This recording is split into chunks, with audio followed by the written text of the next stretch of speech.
That was a great introduction, Gary. Thank you. We're going to do two negotiations.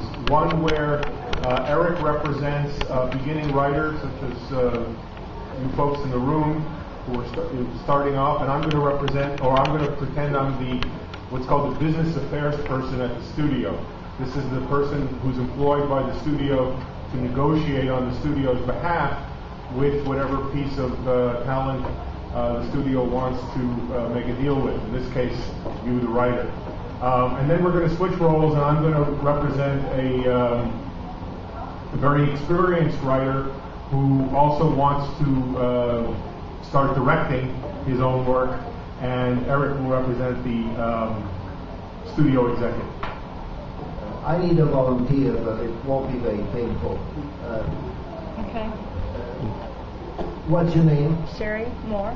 And you've been recommended to me as a client by Gary, so I'm going to be your attorney. Okay. So I'm going to give you a chance to decide. That's it. Oh, okay, thanks. You can hire me on a time basis, where it would require a retainer, or you can pay me 5% of what you make. So if you make nothing, I make nothing. If you make a lot, I make a lot. Which would you prefer? 5%. I was afraid of that. Now, have you won many Academy Awards yet? Or? Not yet. Not yet.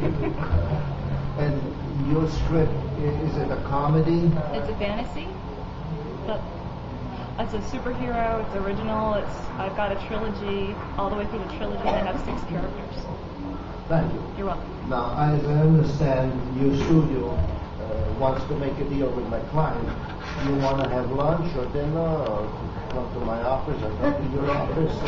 Or? Most of the time, these things are done on the telephone. It's very rare that I was business affairs and legal affairs at Warner Brothers Television for many years, and I can literally count on the fingers of one hand the number of times I actually met with the person that I was negotiating with on the other side of the proverbial table. I understand you want to hire my client. Do you have a budget in mind for your picture? As little as possible. The studio wants to option your client's script. It doesn't necessarily at this point want to purchase it. We're probably going to ask you for 6 or 7 free rewrites before we actually exercise the option and purchase the script. Let me explain what I just said. The studios are notorious for trying to get as much out of the writer as possible for as little money as possible.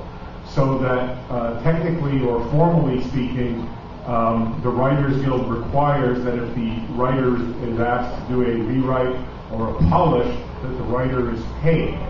But there's a lot of winking and nodding going on in Hollywood between the agents and the lawyers and the studio executives as to what actually gets compensated and what doesn't. Formally, the way this starts off is that the studio will pay 5% of the purchase price for every 6 months is the Writers Guild rule. 10%. 10% for every 6 months is the Writers Guild rule. And we kind of work up from there. And the purchase price is almost always Writers Guild minimum or Writers Guild minimum plus 5% or Writers Guild minimum plus 10%. So that the theory is that if the writer has to pay his or her lawyer 5%, and if the writer also has an agent, the writer has to pay the agent 10%, so that the writer is made whole and receives at least the Writers Guild minimum compensation. When I said 10%, incidentally, I was not talking about the Writers Guild minimum. I was talking what I would like to get. I understand. Hopefully you understood that as well. And the other thing, one reason that writers don't mind rewriting is they want to protect their credit. So they want to write as much as possible before somebody else comes in to rewrite it, because it's very important to get sole credit.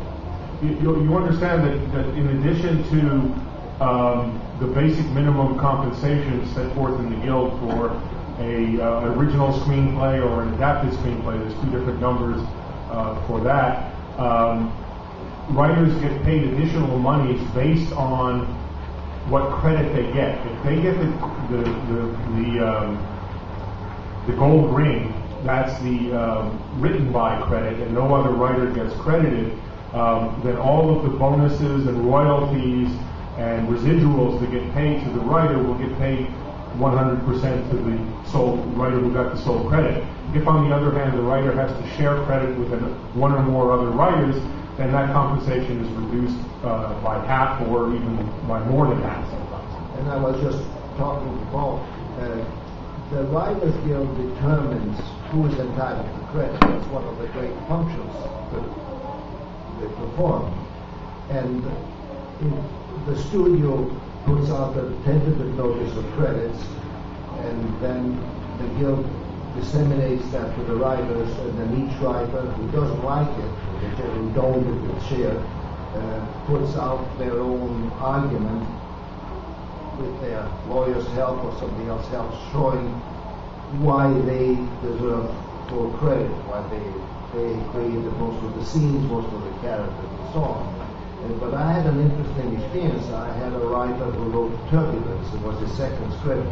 I sold it for $1 million, which was quite unusual. The movie didn't make money, but the Guild decided that credit should be shared by him and a very famous other writer. And I asked whether he objected to that, and he said no, because he was thrilled to share credit with such a famous writer. A third writer complained, and there was an arbitration. My writer didn't even put in any kind of an argument on his behalf, and the Guild decided that my writer should get sole credit, which meant he got the sole residuals, which was wonderful. I had a wonderful experience because he was so thrilled about the deal. He invited me to dinner, cooked a duck, and gave me a $50,000 check. And the duck was pretty good too.